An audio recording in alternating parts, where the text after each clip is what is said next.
Ternyata setelah sekian tahun doa, bergumul, malah dikasihnya kabar yang lebih bikin aku down. Itu. Iya. Ternyata, mereka udah cerai selama ini. Terus selama ini aku doa loh Tuhan. Kenapa malah dikasih kabar yang lebih buruk? Di situ. Secara manusia ya. Iya. Di situ aku marah saat itu karena di situ juga aku udah mulai remaja, udah mulai berpikir pakai semuanya. Waduh, senang. Dengan kondisi dia.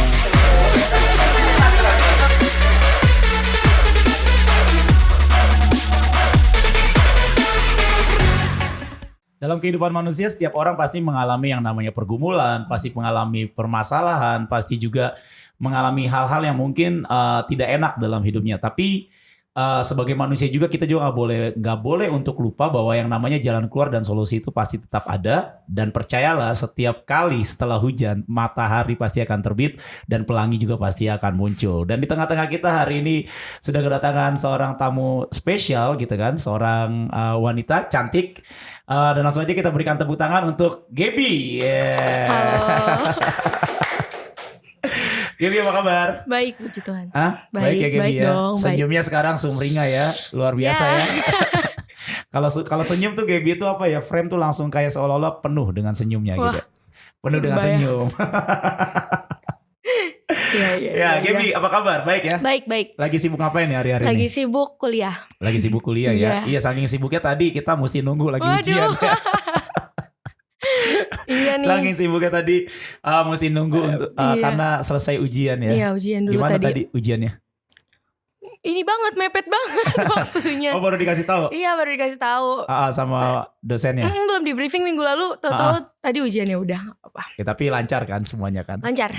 Aman terkendali? Aman terkendali. Kita doain supaya hasilnya juga baik ya. Amin. Iyalah, ujian kan sekarang mah gampang lah kalau ujian mah ya. Bener ya?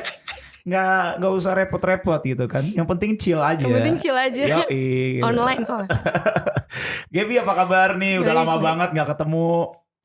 Ya bener ya. Iya bener. Udah lama sekali. Kira-kira berapa lama ya? Berapa lama ya? Sejak Dilan 2 keluar. Dilan 2 keluar. Lama iya, banget terakhir dong. ketemu lama dong kan. 2 tahun ya. Iya kan, lama banget kan. Apalagi kemarin sempat ada pandemi juga gitu kan. Iya. Tambah lama lagi gak ketemu. Ngapain aja nih kurang lebih selama 2 tahun menghilang dari peredaran? Wah, kuliah. Sibuk ya? Sibuk, enggak sibuk juga. Tapi sebenarnya dia gak hilang-hilang banget sih. Maksudnya kalau gak hilang-hilang banget dari peredaran, maksudnya ketemunya sama saya gitu kan.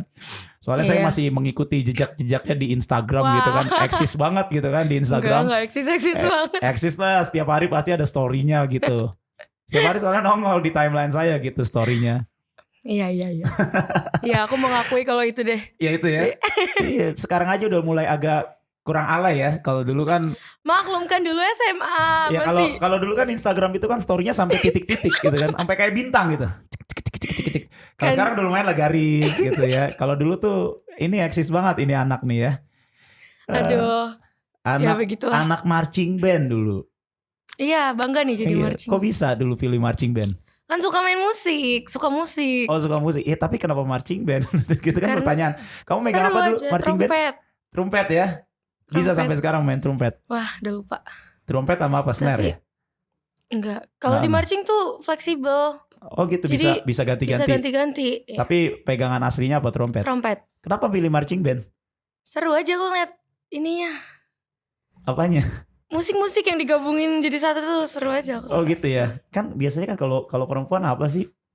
Bisa nyanyi kan? Bisa. Iya, kenapa nggak pilih nyanyi gitu kan? Kenapa pilih marching band? Apa pilih yang lain gitu, kayak musiknya apa gitu kan? Kelas musik apa, keyboard, piano gitu kan? Ini marching band, trompet, udah gitu. Kalau marching band kan kalau misalnya perform itu di outdoor, panas-panasan. Iya sih. Gitu. Cuma itulah seru. Aku dapetin pengalaman yang beda aja. Karena dari dulu kan aku tuh suka musik. Cuma disuguhinnya tuh nyanyi gitu. Cuma pas masuk sekolah ngelihat ada marching kayak ada sesuatu yang beda aja. Oh, jadi makanya diambil marching. Ya luar biasa gitu ya. Sekarang umur 20. Umur 20 tahun. Terima kasih udah mau datang ke Artok ya. Terima kasih. Aku yang terima kasih justru. Kita juga terima kasih karena kita hari ini pengen ngomongin sesuatu yang sangat aduh. Yang sangat aduh ya. Enggak sih. tapi saya percaya sih setiap kali apapun juga yang kita omongin di tempat ini, kalau misalnya itu adalah sebuah cerita kehidupan yang dapat menginspirasi banyak orang, saya percaya itu bisa jadi berkat buat banyak orang tentunya ya. Walaupun mungkin waktu kita yang ngalaminnya kita yang ngalamin cerita kehidupan itu mungkin gak enak gitu ya. Ya benar gak sih? Iya benar. Ya kan karena setiap orang kan sekali lagi balik lagi kayak tadi yang saya ngomong di awal gitu kan, waktu orang itu punya masalah, waktu orang itu struggle dengan masalah, mereka kan berpikir bahwa masalahnya itu adalah masalah yang paling berat di dunia. Tapi seringkali orang itu memutuskan untuk apa ya? Memutuskan untuk kecewa, memutuskan untuk putus asa, memutuskan untuk menyerah. Itu adalah sebenarnya bukan pilihan yang tepat gitu. Karena setiap orang juga harus tahu di balik setiap masalah pasti ada solusi. Ya betul ya. Betul. Dan Gaby hari ini luar biasa banget, sudah berbesar hati, dia pengen cerita sesuatu tentang hidupnya gitu ya. Nah kan kalau misalnya kelihatan nih ya, kalau dari wajahnya ya, senyum, sumringah, bersinar gitu, seolah-olah kayak gak punya masalah ya. Punya gak sih masalah dalam hidup? Setiap orang pasti punya masalah. Oh, punya masalah ya. Ya ngapain dipikirin Kak. Oh gitu ya. Dan kamu juga pernah mengalami masalah dalam hidup? Ya pernah. Nah kira-kira masalah paling berat tuh apa sih? Masalah apa sih? Paling berat? Kayaknya hari ini aku mau cerita tentang keluargaku, gimana aku dilahirin dari keluarga yang seperti apa. Ya. Jadi aku ini anak dari 3 bersaudara. Anak pertama. Adekku itu ada 2. Aku itu dari dulu gak pernah ngerasain yang namanya keharmonisan sebuah keluarga. Dari dulu? Dari dulu. Oke. Mungkin pernah ya pas aku bayi, tapi aku belum gak pernah masih ingat nyadar gitu? Enggak, justru ya, itu. Oke, jadi yang keinget aja. Jadi yang keinget aja tuh sejak TK. TK itu dari dulu aku tuh yang aku lihat cuma pertengkaran, percekcokan di rumah. Ya jadi aku gak pernah ngerasain yang namanya keluarga tuh saling caring, bisa cerita-cerita bareng. Kayak aku punya teman-teman tuh banyak orang-orang tuh yang bisa curhat sama mamanya, curhat sama papanya, tapi di keluargaku tuh aku gak pernah ngalamin yang seperti itu. Gak pernah dapet. Nah mulai dari mana ya? Ya cerita aja. Nah kan kamu bilang kan kamu kan gak pernah dapet itu dari keluarga. Yang kamu dapetin dari keluarga tuh yang seperti apa justru? Justru ya itu pertengkaran. Kalau orang-orang bilang, orang-orang sebut sekarang tuh aku dilahirkan di keluarga yang broken home. Alright. Jadi mama papaku udah divorce, udah bercerai dari aku kelas 2 atau 3 SD. 2 SD, 3 SD, iya, oke. Itu tahun 2010 kalau gak salah. Nah, tapi sayangnya aku tuh baru dikasih tahu, baru kebongkar semua itu saat aku kelas 9. SMP, 3 SMP iya kelas 9. 3 SMP berarti kurang lebih tuh banyak ya. 7 tahun, 6 sampai 7 tahun kemudian gitu ya. Iya, itu ditutup-tutupin. Jadi pas mereka, makanya tuh aku ngerasain dulu pas kecil kenapa ya mereka tuh sering berantem, sering cekcok. Ya cekcoknya tuh bukan yang cuma adu omongan tapi lempar-lemparan barang segala macem sampai Smackdown. Udah kayak ini. Apa fighting UFC gitu ya, kayak model seperti itu ya. Ya begitulah kira-kira. Kurang lebih lah ya. Nah itulah yang aku lihat selama aku kecil. Aku tuh dibangun, diperlihatkan dengan kejadian-kejadian yang kayak gitu. Bahkan aku tuh yang paling tua. Belum lagi yang adik-adikku tuh masih kecil. Sebenarnya satu sisi aku juga nggak peduli sama diriku sendiri doang, tapi aku kasihan sebenarnya sama adik-adikku. Karena di umur yang mereka yang segitu udah ngelihat kejadian-kejadian yang lumayan sarkas. Dengan perkata-kataan yang selalu ditanam-tanamin tuh. Mau nggak mau itu terdengar ya, dan itu tertanam ya. Oke. Dan dari situ aku tuh satu, aku iri. Aku iri sama keluarga-keluarga lain. Aku punya teman deket, dia itu keluarganya sangat harmonis. Aku iri, kenapa keluarga aku tuh gak bisa kayak gini. Apalagi disitu aku masih kecil, aku tuh penuh hayalan gitu. Aku pengen keluarga yang begini, gini. Jadi setiap malam tuh kelas 3 SD aku tuh udah nangis. Maksudnya aku itu rada berat gitu. Kenapa gue tuh masih kelas 3 SD Udah harus ngalamin kayak begini. Udah harus nangis-nangisan, udah harus ngelihat keluarga yang begini ya, udah apalagi anak yang paling tua harus dikasih pertanggungjawaban yang sebesar ini gitu. Sedangkan orang tuaku juga kurang memberi apa ya. Aku tuh pengajaran tuh aku kebanyakan dapat dari sekolah. Iya. Jadi nggak dapat figur di rumah gitu ya. Iya, kurang dapat figur. Ya udah. Akhirnya selama itu dari kelas 3 SD, 4 SD, bahkan ngelihat ibu sendiri hampir mau bunuh diri. Ya, dulu aku tinggal di apartemen. Ya, itu di lantai 18. Saking udah. Jangan bilang pernah pengen lompat. Iya. Itu udah pengen lompat, aku udah gemeteran. Pernah juga, pokoknya banyak banget kejadian-kejadian tuh yang pengen mengakhiri hidup di keluarga aku tuh.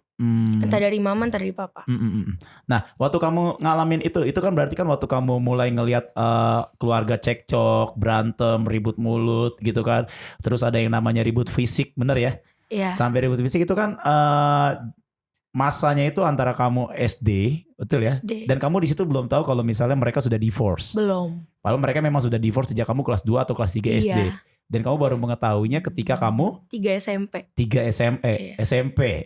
Which is itu kurang lebih 6 tahun kemudian ya. 6 sampai 7 tahun kemudian. Nah, waktu kamu belum tahu, waktu mereka divorce ya, sebelum kamu tahu mereka itu sudah divorce, apa yang kamu lakukan? Setiap kali kamu melihat ini keluarga, ini papa mama berantem, ribut fisik, pukul-pukulan, jambak-jambakan atau whatever lah, aku nggak tahu gitu kan ya. Terus apa yang kamu lakukan hari itu? Apakah kabur dari rumah kah? Atau kamu memutuskan? Karena kan gak gampang ya. Apalagi kan kamu kan anak paling besar. Yes. Dan itu kan ada adik-adik kamu dan kamu bertanggung jawab. Kamu gak dapat figur tadi yang kamu bilang dari mama papa. Dan kamu juga sementara kamu jadi anak yang paling tua yang kamu harus ngasih figur buat adik-adik. Nah waktu itu apa? Itu konfliknya gimana dan di batin itu gimana dan apa yang kamu kerjakan setelah itu? Ini sebelum kamu tahu itu divorce kan itu kan udah perkelahian segala macam gitu. Karena dulu aku masih kecil, tapi dipaksa untuk menjadi lebih dewasa daripada umurnya. Iya. Jadi ya bisa aku ya saat itu benar-benar bisa aku nggak milih untuk marah. Waktu itu ya. Waktu itu, aku nggak milih untuk marah, tapi aku milih untuk doain mereka. Karena aku nyadar di situ aku anak paling pertama dan yang harus lebih mengerti itu seharusnya aku dibanding adik-adikku. Gak lain, gak bukan, aku cuma berdoa. Dan kadang aku tuh suka dulu, karena dulu aku masih kecil kan. Aduh ini sebenarnya lucu sih, aku baru inget nih di kepala. Lucu. Lucu guys. Belum. Aku dulu pernah ngirim surat ke papa. Oke. Papa, aku tuh sedih ngeliat kalian tuh berantem terus gitu. Itu masih kelas 2 SD apa 1 SD, pokoknya masih kecil. Dengan polosnya gitu. Ya aku nulis surat aja, aku tuh sedih ngeliat ini. Ya gitulah banyak, tapi aku gak berani ngasih ke mereka. Jadi cuma nulis surat dan simpan. Cuma aku tulis, aku udah sempat mau ngasih. Mungkin mereka gak ada yang tahu nih sampai sekarang aku nulis surat. Suratnya sampai sekarang masih ada? Masih. Jadi dulu aku punya buku gitu kecil.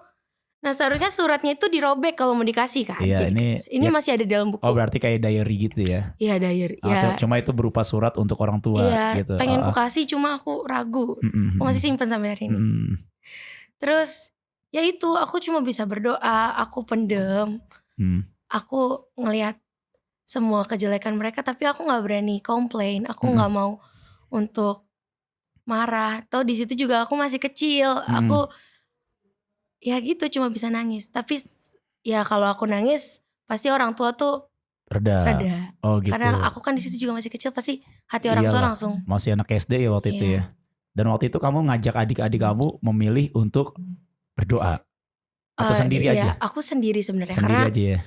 Adik-adikku itu pertama yang kecil itu masih kecil banget waktu masih itu, belum ngerti ya. Balita banget. Yang kedua itu cowok. Ya cowok aku susah untuk ajak ini. Jadi waktu itu sendiri aja ya. Sendiri. Oke. Nah itu berarti kamu lakukan dari sejak kamu SD, setiap kali kamu ngalamin itu setiap hari gitu ya.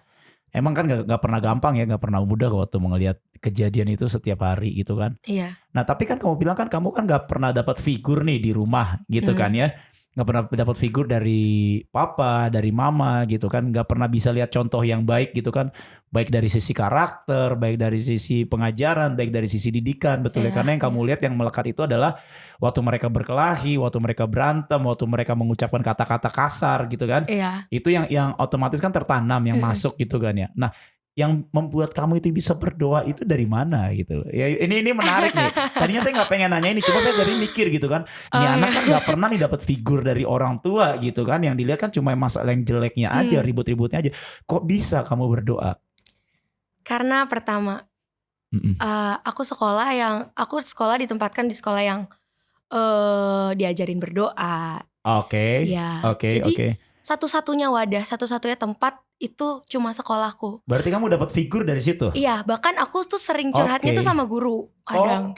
Aku tuh dulu punya satu guru yang deket banget sama aku. Ya apapun, dia tahu semua keluargaku gimana tuh dia tahu. Nah aku cerita sama dia gitu. Dan dari situlah ternyata kamu diajari untuk bahwa segala sesuatunya bawa di dalam doa. Iya, karena mau pakai kekuatanku juga gak bisa. Ya satu-satunya ya cuma Tuhan yang punya hidup kita yang bisa kendalikan. Dan hari itu kamu berdoa buat Tuhan, kepada Tuhan ya. Sekian tahun kamu berdoa kepada Tuhan. And then apa yang terjadi? Ya kan biasanya kalau misalnya kita berdoa sama Tuhan itu kan kita mengharapkan doa kita kan dijawab ya. Iya betul. Ya kan cuma kan waktu kita dijawab itu kan kita kan harus siap dengan jawabannya. Entah itu iya, entah itu tidak, atau entah itu ya udah enjoy it gitu kan. Dan setelah sekian tahun gitu apa yang terjadi waktu kamu berdoa kepada Tuhan? Setelah sekian tahun. Inilah yang namanya apa ya, kebaikan Tuhan ya, the goodness of God Tuhan, ya. Betul. Dan setelah sekian tahun apa yang terjadi gitu? Di saat aku umur 15 tahun, ternyata masuklah kabar kalau ternyata mereka cerai gitu. Oh, God is good. Selama ini aku doa gitu, Tuhan, aku mau keluargaku tuh damai, gak berantem lagi. Sepolos itu udah. Ternyata setelah sekian tahun doa, bergumul, malah dikasihnya kabar yang lebih bikin aku down. Itu. Iya. Ternyata, mereka udah cerai selama ini. Terus selama ini aku doa loh Tuhan.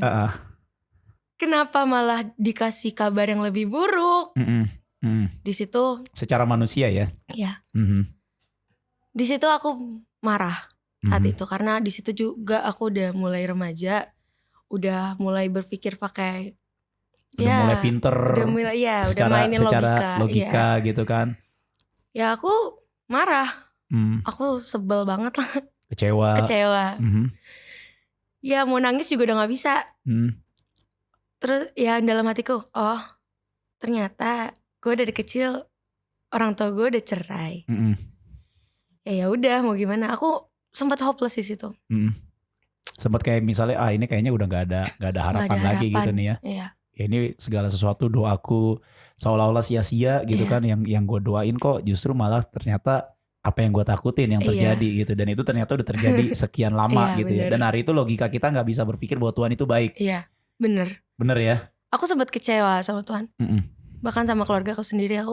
Aku di situ semenjak itu aku memendam kepahitan.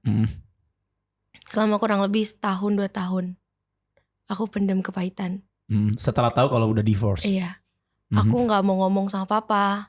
Kalau ngomong pun ya seperlunya. Kalau males dia banget gitu ya ketemu tuh, males banget. Bahkan untuk pergi bareng family time itu aku gak, males banget lah. Ngobrol sama dia tuh males. Udah lagi. Terus? Aku kan ketemu sama papa tuh 1 minggu sekali. Dulu tuh aku males banget. Mau seminggu mau sebulan juga aku lebih baik bodo amat. Aku gak mau ketemu. Iya. Oke. Padahal mama tuh bilang ini papa lagi di rumah maksudnya. Seminggu sekali gitu. Tapi detik itu aku udahlah. Papa datang mendingan gue cabut gitu. Iya. Oh gitu. Sering kali gitu. Ya udah gitu. Nah terus kalau misalnya waktu itu kan berarti kan malesnya sama papa gitu kan ya. Iya. Berarti hari itu salah satunya tumpuan kamu adalah ibu. Mama ya. Mama. Nah, itu gimana? Sama mama gimana hubungannya, baik atau mama gimana? Awalnya hubunganku baik. Hubunganku baik. Mama pun suka kadang cerita ke aku. Papa tuh gini. Tapi mama gini gitu. Tapi setelah sekian lama, akhirnya aku ketemu di satu titik, aku juga tahu keburukannya dia. Oh gitu. Ya, jadi benci dua-duanya. Iya. Sempat benci dua-duanya gitu ya. Malas ketemu papa dan jadinya malas ketemu mama. Iya. Jadi pengennya ketemu siapa? Ketemu, dan akhirnya aku kabur dari rumah sempat. Iya. Yang cuma 1 hari itu. Tapi nggak apa-apa itu kan, karena udah saking penatnya gitu ya, udah saking pahitnya gitu ya. Iya. Dan tadinya kan tumpuannya kan cuma sama papa udah benci, udah malas banget ketemu sama papa. Kemudian tumpuannya cuma mama, dan pada akhirnya juga ternyata mama juga mengecewakan. Gitu kan ya. Judulnya Oh Mama Oh Papa gitu ya. Dan sementara sama Tuhan juga kecewa gitu kan. Tuhan, kok aku berdoa seperti ini, aku berdoa mengharapkan Engkau jamah keluargaku, Engkau sentuh keluargaku, tapi kok ujung-ujungnya malah mereka bercerai gitu. Dan seolah-olah hidup is unfair. Iya benar. Gitu ya. Seolah-olah kehidupan is unfair, dan seolah-olah segala sesuatunya itu tidak sesuai dengan apa yang kita harapkan. Betul ya? Betul. Nah, itu kan kamu ngalamin yang kayak begitu. Dimana kamu itu ke mama udah mentok, ke papa udah mentok, ke Tuhan mengalami fase yang namanya kecewa. Gitu kan? Iya. Nah, waktu kamu ngalamin hidup dalam zona itu, berapa tahun? 1 sampai 2 tahun lah. 2 tahun gitu ya. Apa sih yang kamu alamin di situ sampai kamu benar-benar mengalami hal-hal yang namanya turning point-nya, sampai kamu benar-benar berkata gue nggak bisa nih tinggal di sini terus? Hari-hari dimana aku kepahitan gitu kan. Rasanya berat. Aku kan dulu itu masih sekolah. Iya. Di sekolah aku bisa ceria, aku bisa main sama teman. Iya. Aku masih ini. Tapi pas balik rumah tuh aku ketemu lagi realita yang harus kamu hadapin setiap hari. Dan itu apa ya? Munafik menurutku. Jadi kayak pakai topeng ya? Iya, jadi kayak pakai topeng. Dan aku tuh orangnya yang rada introvert. Gak bisa cerita ke sembarang orang maksudnya. Iya. Bahkan sahabat-sahabatku aja itu belum tentu dia tahu. Makanya kamu ceritanya kan di sini cuma berdua kan? Iya deh, berdua. Lah ya kan cuma berdua ceritanya, nggak bisa cerita ke banyak orang kan. Kita ngobrol berdua doang. Ya kan? Waktu nanti ada yang nonton kita ngobrolnya bertiga. Ya kan, yang satu dengerin. Kalau ada ratusan yang nonton? Kalau ada ratusan yang nonton banyak. Ya tapi kan nggak nontonnya kan nggak sekali nonton kan 100 orang nonton bareng gitu kan. Enggak. Intinya kan cuma paling banyak 3 lah, 5 jari ini nggak habis dihitung. Oke, introvert. Iya, aku nggak bisa. Itu benar-benar Kak, penat. Capek. Padahal dulu tuh orang-orang teman-temanku tuh mandang aku tuh orang yang Gaby kayak nggak punya masalah. Gaby tuh orang kalau misalnya kalau di luar tuh pecah banget gitu ya. Kalau di luar tuh happy banget. Bahkan aku tuh kalau ada orang temanku masalah, aku yang nasehatin dia gitu. Oh gitu. Kamu berarti ada sanguinnya ya? Iya, dikit. Ada ya. Sanguin melankolis ya. Melankolisnya itu membuat segala sesuatu yang terjadi itu bisa tersembunyi dalam kotak yang sangat rapat. Dan sanguinnya itu akan membawa dia kepada satu sisi yang untuk sebisa mungkin orang gak bisa lihat. Gue happy, gue ceria, gue bahagia. Kayak gitu ya kurang lebih ya. Iya, satu sisi aku juga kayak gak mau. Gini loh, aku kalau misalnya aku cerita ke orang, toh emang dia bakal ngasih apa gitu. Aku dulu mikirnya kayak gitu. Betul. Iya, oke. Terus ya udah, aku yang jalani hari-hari itu penat banget. Bahkan aku doa, aku mau baca firman, kayak aku doa, kayak mau. Itu amplang banget rasanya. Amplang, kayak kosong Kak. Kayak gak ada isinya gitu ya. Kayak ini gue hidup ngapain sih gitu ya. Ngejalin hari-hari, begitu ketemu orang mungkin kita bisa happy, bisa ngisi sedikit, tapi begitu lepas dari kerumunan itu tiba-tiba kayak ada satu ruang hampa di dalam hidupmu. Bener ya rasanya kayak gitu ya. Banget. Gitu ya, waktu masuk pelayanan kayaknya oke nih, dan kemudian satu sisi begitu kamu keluar dari situ kehampaan gitu segala macam, dan itu bertahun-tahun. Iya. Dan itu bertahun-tahun sampai titik baliknya tuh gimana? Titik baliknya. Aku baru keinget itu sekitar berapa tahun lalu, aku lupa. aku berantem besar sama papa. Aku berantem besar. Terus aku pokoknya nggak mau. Aku rada apa ya? Adu apa namanya? Adu argumen sampai aku marah lah. Di situ titik pertama aku pernah ngebentak papaku. Aku bentak dia, terus aku marah. Selang berapa hari aku nggak ngasih kabar sama sekali. Aku nggak apa ya? Pokoknya ngeblok semua. Nomor telepon segala macam. Nomor telepon semua. Aku leave dari grup keluarga itu dulu. Ada grup. Aku leave semua. Terus apa ya? Di situ reaksi papaku pas jadi aku tuh kayak lagi ngelepasin dulu sama orang-orang. Aku pengen sendiri dulu maksudnya. Me time. Bener-bener sendiri. Nah saat sendiri tuh aku merenung. Aku merendung. Dan di hatiku tuh itu sekitar 2 hari Kak. 2 hari aku tuh gak ngomong sama siapapun. Oke. Aku cuma di kamar doang. Terus aku cuma bisa nangis waktu itu. Bener-bener nangis. Apa kalau boleh tahu apa yang kamu renungkan hari itu? Dan apa yang bikin kamu tuh bisa nangis? Aku jujur aku nangis itu sambil aku ngomong ke Tuhan. Aku gak mau gini lagi. Aku mau kembalikan hidupku yang dulu aku tuh bisa ceria tanpa bohong. Aku pengen kembalikan hidupku yang banyak orang lihat aku tuh bisa terberkati. Aku gak mau kosong. Aku gak mau dulu tuh kosong, kopong, gak ada isinya. Bahkan di jiwa tuh kayak lagi nyari jati diri mau kemana gitu, bingung. Apa aja diikutin ya, gitu. Apa aja diikutin. Terus aku kepengen kayak gitu lagi. Cuma kayak gimana caranya aku gak tahu. Di doamu kamu doa kayak begitu. Aku bener-bener gak tahu saat itu. Bener-bener gak tahu. Satu sisi aku chat temenku. Satu kali aku chat temenku, terus dia cuma bilang satu-satunya jalan ya cuma ngampunin. Oke. Aku ketawa di situ. Ketawa dalam arti apa ya? Yaelah, ngampunin orang udah banyak gue denger di kuping. Terus iya ngampunin. Tapi cuma di mulut doang. Kalau misalnya ditanya mama papamu gini-gini, keluargamu gimana? Terus kamu udah ngampunin dia? Iya ngampunin. Tapi ngampunin dalam arti bohong. Aku cuma yang ada cuek. Iya. Bukan ngampunin malah cuek, malah gak peduli. I don't care lah istilah kata. Bukan, lu mau begitu bodo amat. Bukan pengampunan sih itu. Bukan pengampunan. Itu sih apa ya, kayak mengalihkan fokus aja gitu ya. Iya benar. Oke. Dan itu kan gak pernah hilang, itu kan tetap ada gitu kan ya. Cuma ngalihin fokus aja. Kemudian waktu kamu dengar teman kamu bilang ya satu-satunya jalan ngampunin. Aku cuma jerit Kak. Cuma meringkel doang di kasur. Terus cuma minta satu pun manusia gak ada yang bisa ngubah hatiku. Aku tahu cuma Tuhan yang bisa ngubah. Jadi pengertian itu tuh keluar gitu. Terus? Aku di situ bersyukur banget. Aku bersyukur. Ya, aku masih dikasih kesempatan untuk berada di keluarga ini. Untuk jadi apa ya?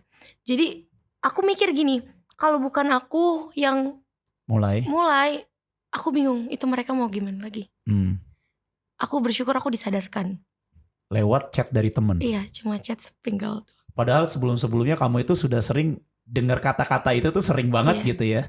Bener ya? Bener. Tapi saat aku sendiri dan chat itu masuk langsung. Iya. Dan ini apa sih? Ini sih ajaib. Tapi setelah chat itu masuk dan dalam perenunganmu selama 2 hari itu dan chat itu masuk, tiba-tiba kamu timbul berarti keinginan di hati untuk melepaskan pengampunan. Iya. Iya, benar. Dan hari itu kamu memutuskan untuk aku ketemu papa. Akhirnya. Papa waktu itu kebetulan besoknya lagi pulang. Tadinya aku nggak mau samperin. Tapi akhirnya aku dibujuk sama temanku. Ayolah samperin. Akhirnya aku samperin. Di situ padahal malamnya aku udah mau lepasin pengampunan. Di situ aku keluarin unek-unekku dong semuanya. aku gini, aku capek, aku begini ngelihat kalian semua nggak ada yang peduli sama anak-anak. Pergi berkeliaran, rumah nggak diurus, aku keluarin semua. Terus di situ papaku malah ngebalesin aku gitu loh. Defense. Iya, defense. Bukannya introspeksi diri sendiri gitu. Iya, apalagi aku sebagai anak yang introvert udah berani mengutarakan, at least yang aku harapkan dia akan maafin papa ya. Lagi-lagi Tuhan kasih yang ajaib. Ya gitu, dia malah nge-defense diri dia. Ya aku, ya ampun, aku udah berani loh ini mengucapkan ini. Kenapa dibalasnya begini lagi? Aku harus nyiapin mental yang banyak loh buat ngomong begini. Tapi di situ karena aku inget satu-satunya cara adalah mengampuni. Aku sampingin egoku, aku nggak mau lawan lagi. Aku cuma nangis. Di situ aku cuma peluk papaku. Aku bilang, maafin aku ya pa. Aduh, aku jadi nangis Kak. Ya nggak apa-apa. Terus? Aku cuma peluk papaku. Nah, saat aku peluk, di situ langsung ngalir dari kepala sampai ujung kaki. Aku kayak sembuh gitu Kak. Hari itu. Dan tiba-tiba kamu seperti ngalamin sesuatu, ada yang lepas dari dalam hidupmu ya. Padahal di situ papa lagi defense. Bukan cuma defense, dia juga attacking juga dengan melemparkan argumen-argumen pembelaan dirinya dan mungkin berkata kamu tuh nggak bisa begitu, kamu nggak ngerti, bla bla, kamu tuh masih kecil gitu. Iya. Tapi hari itu kamu tetap memutuskan untuk kamu melepaskan pengampunan dengan cara kamu yang minta maaf. Padahal kan di sini itu kan yang nggak bisa dipungkiri gitu kan, kamu pasti ngerasa kamu tuh sebagai korban, bener nggak sih? Karena kan ya korbannya kan anak gitu ya. Tapi hari itu karena kamu hasil perenungan dari 2 hari itu dan kamu diajak teman untuk ayolah belajar mengampuni, kamu tetap memutuskan untuk mengampuni. Iya. Ini menarik banget sih ya, ini menarik banget. Karena seringkali gini loh, ini mungkin buat Gaby juga ataupun juga buat teman-teman yang menyaksikan juga ya. Seringkali begini. Dan cara-cara Tuhan itu banyak sih, sangat ajaib sih buat hidup kita. Seringkali tuh Tuhan itu ya nunjukin sesuatu atau memperhadapkan kita kepada sebuah momen yang mungkin gak ideal dengan kita. Itu Tuhan itu bukan karena jahat, tapi justru karena Tuhan itu sedang ingin membentuk kita menjadi permata yang mulia gitu. Nah, mungkin kelihatannya kan di sini kan Gaby kan sebagai korban ya, atau mungkin teman-teman ada juga yang ngalamin hal yang sama dalam kehidupannya, boleh aja tulis di kolom komentar gitu kan ya. Dan mungkin kalian juga diberkati dengan kesaksian Gaby hari ini gitu kan. Mungkin kita berpikir gitu kan, aduh gue malam ini udah urusan sama Tuhan, gue udah doa gitu kan. Gue berharapnya adalah waktu bokap gue datang, iya maafin papa, bener dong gitu kan. Nah seringkali tapi Tuhan pakai cara seperti itu untuk apa sih? Untuk dia ngobain hidup kita. Untuk dia nyatain bahwa Gaby, sekalipun misalnya papa kamu yang dunia ini jeleknya, jahatnya seperti ini masih ada aku loh, bapakmu yang peduli sama kamu. Kayak begitu gitu loh. Dan luar biasa sekali. Dan sekarang setelah itu apa yang kamu rasakan? Dan bagaimana cara kamu menjalani hari-hari ini? Mungkin keadaan gak berubah ya? Iya, keadaan gak berubah. Ya kan your daddy, tetap orang tua kamu kan tetap divorce gitu kan. Mereka mungkin gak akur. Keadaan mungkin gak berubah. Tapi kan ada yang sesuatu yang berubah yang di sini. Dan itu gimana, Gap? Aku bersyukur. Aku dibentuk jadi pribadi yang lebih dewasa. Lebih punya cara pandang yang beda. Jadi ya aku bersyukur. Dan sekarang kehidupanku sama papa sama mama ya seperti biasa. Bahkan sekarang aku suka bercanda-canda sama mama. Malah bisa harmonis ya. Ya mungkin keadaannya nggak berubah kali. Gak berubah, cuma sorry mungkin bukan keadaannya, mungkin statusnya tidak berubah. Statusnya nggak berubah. Gitu ya. Iya. Tetap divorce. Tetap apa? Tetap tidak rujuk gitu kan. Iya. Tapi ada satu yang berubah adalah hati. Iya. Bener ya. Bener. Ada damai sejahtera. Bener ya. Iya. Ada kelegaan, ada kelepasan, dan itu adalah kuasa daripada mengasihi dan mengampuni. Iya benar. Dan sekarang berarti sama papa setiap minggu ketemu? Setiap minggu ketemu. Kita pergi keluar kadang, family time. Kadang kalau misalnya dia kan juga sering keluar kota, kadang dia chat aku, Gap, papi take off ya kesini, doain papi gitu. Iya pi aku. Terus kalau misalnya aku lagi ada mau ujian atau aku misalnya ada sesuatu gitu. Aku kadang suka chat juga, Pi doain Gaby gini.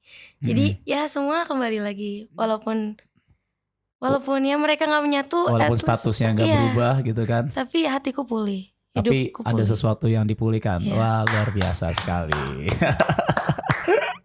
Dan kalau misalnya Gaby nih, mungkin nih yang di tempat ini nih ada yang menyaksikan yang kurang lebih kehidupannya sama gitu kan ya.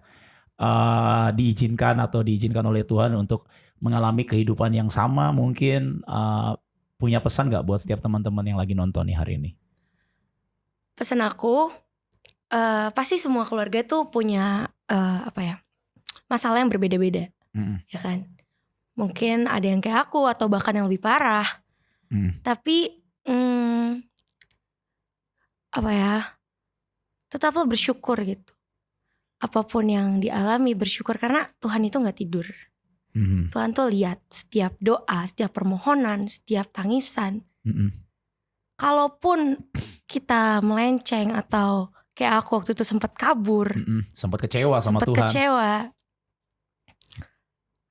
Ya jangan takut untuk balik lagi, karena Tuhan itu selalu ada. Karena Tuhan itu selalu menerima ya. Selalu menerima. Iya. Gak akan kita dibuang. Iya. Wah, nice, bagus banget ya. Jadi buat teman-teman semua yang ngalamin masalah apapun juga, tetap bersyukur dan tetap berdoa, walaupun jawaban doanya mungkin aja jawaban doanya seperti Gaby pada waktu usia dia berdoa dari 3 SD sampai 3 SMP. Jawaban doanya kok gak sesuai dengan apa yang diharapkan. Iya. Ya kan? Tapi ternyata jawaban doa itu belum titik dari Tuhan ya Gaby ya. Iya, betul. Ya ternyata jawaban doa itu belum titik dari Tuhan. Tapi seringkali kalau misalnya kita terima jawaban doa itu baru koma, kita udah menganggap itu final. Dari itu yang membuat kita itu marah, kecewa. Jangan curiga sama Tuhan. Iya, gitu ya. bener. Tuhan tetap punya rencana. Yang Tuhan mau adalah Tuhan mengubahkan hati kita itu lebih dari apapun juga ya. So Gaby, thank you banget hari ini udah mau sharing di tempat ini. Next time diundang lagi mau ya Gab, karena masih ada obrolan yang tadinya kita mau obrolin gitu kan. Yeah. Nanti next time bakal diundang lagi Gaby di tempat ini. Terima kasih banget. Thank you. Saya sendiri sangat terinspirasi dari ceritanya Gaby gitu ya. Jadi saya belajar lagi nih satu kisah yang sangat-sangat memberkati hidup saya. Dan buat teman-teman semua juga yang nonton acara ini, kalau misalnya menurut kalian, wah acara ini bagus banget, apalagi episode kali ini nih ada Gamoy di sini, kesebut juga tuh panggilannya Gamoy. Gabriela Karamoy di tempat ini, dia berani cerita tentang keluarganya. Kalau kalian suka jangan lupa untuk di like.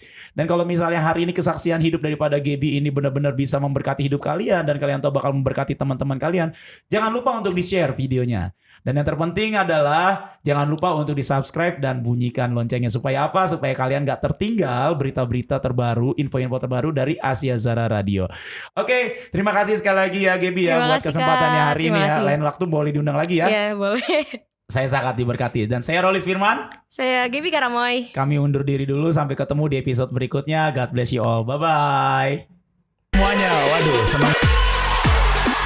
Dengan kondisi yang